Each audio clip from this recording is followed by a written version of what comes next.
mission to help you. So I reached out to 7 experts and I asked them one question. What advice would you give your younger self? You have a unique and divine purpose. That every day that you take a breath, you might take it for granted, but the truth is it's a gift. You didn't earn it. You don't deserve it. But the fact that you get up every day is a validation that you have a powerful purpose. And you might not feel perfect. That's okay. None of us are. But every day you're picking up the experience of your life, and you're going to build not just a life, you're going to build a launch pad, and you're going to change lives in a way that only you can. And you're going to get hurt, and you're going to get disappointed, but never be afraid to be hurt, because that's the cost of relationship. That's the cost of love. Think of something. It doesn't matter what it is. If you can imagine yourself being the prime minister or the president, that means you have whatever it is that's required to do that job within you, or your brain wouldn't allow you to think of it. I believe that as well. Yeah. When you take that approach, so that means that it's possible for you to do anything. If you can think of it, imagine it, you are able to do it. But the difficulty is for most people that. Wow, that's a really big question for me, because 20 years ago today is where my journey began, because that was actually my rock bottom point, and that was at a point where I was. My journey, just to sum it up quickly, I was bullied all throughout school for about a period of 10 years, just for being different. I looked different, I sounded different. I just was different, but it led me to a stage where I completely lost my worth. I had zero confidence, to the point that I couldn't even look people in the eyes. I felt like I didn't deserve to take up the voice space, because who am I? Other people are far more important. And so I reached that stage. God, if I could go back and speak to that person, I would just say, speak your truth. Just be you and speak your truth. And other people's opinions, mean very, very little at this point in time. So I would say whatever I need to say to build that poor kid's confidence and help expedite the journey. But, it would be something to do with self-worth, with belief in their self, and also with just not overthinking.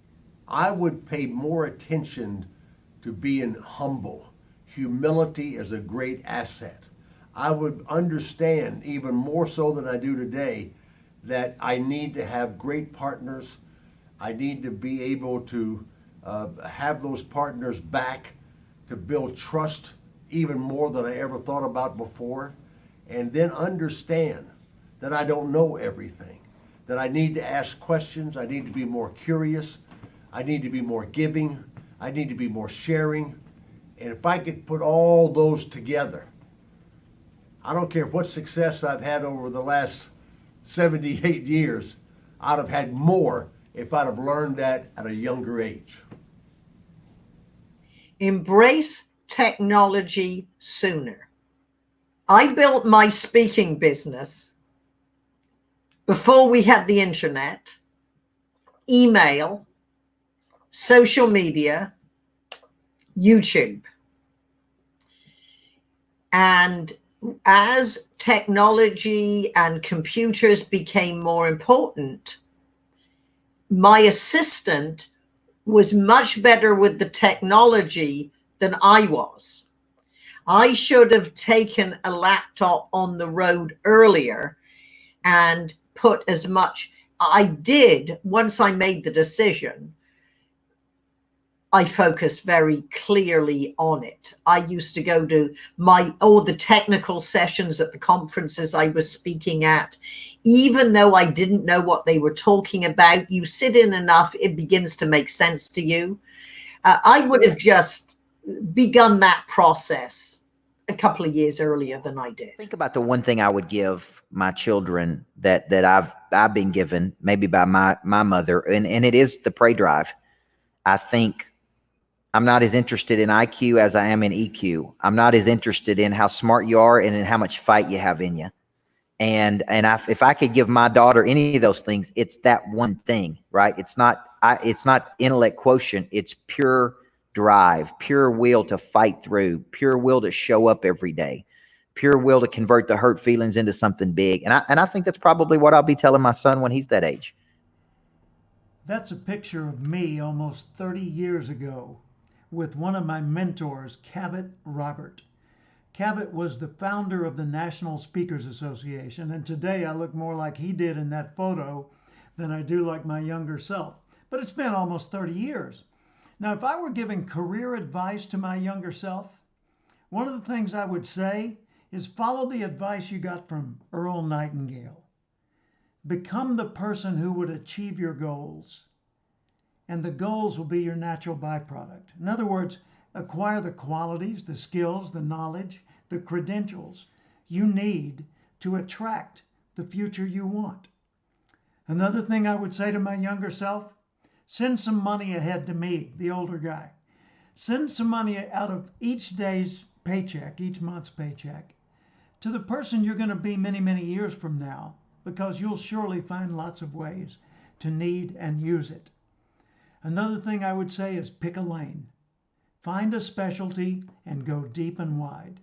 Become expert at something, known for something that is broad enough to give you a big future of possibilities.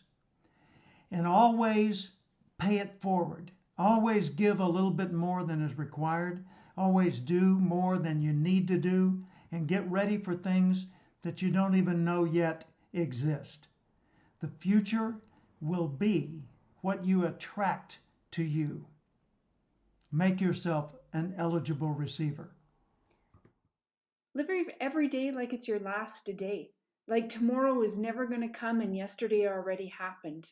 Leave the past in the past and just keep moving forward and live up to your fullest potential. You owe it to yourself. You are the curator of your own story. So make it the best story imaginable.